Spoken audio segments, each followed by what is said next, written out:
वक्फ board आणि हिंदुत्वाचा संबंध काय असाही ते प्रश्न आता तुम्हाला उपस्थित करा. काल तुम्ही जी पोस्ट केली होती त्यावर कोण करताय?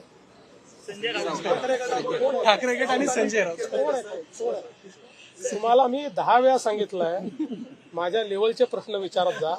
आता मला तुमच्या बुद्धीची क्यू करावी लागेल. आज 100 दिवसांचा आढावा आणि सचिवांची बैठक सुद्धा झाली. काय की पॉइंट्स होते, कुठल्या मुद्द्यांवर चर्चा होती?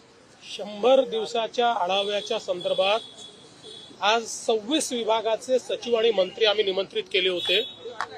जो 100 दिवसाचा आराखडा त्यांनी सादर केला होता, या 26 डिपार्टमेंटचे एकूण 938 पॉइंट्स होते ज्याच्यावर त्यांना काम करायचं होतं. मला अतिशय आनंद आहे की त्यातल्या 411 पॉइंट्सवर त्यांचं काम पूर्ण झालेलं आहे. म्हणजे 44% काम पूर्ण झालंय. 372 पॉइंट म्हणजे 40% पॉइंट्स असे आहेत की ज्या पॉइंट्सवर काम अंतिम टप्प्यामध्ये आहे, जे काम निश्चितपणे वेळेत पूर्ण होणार आहे.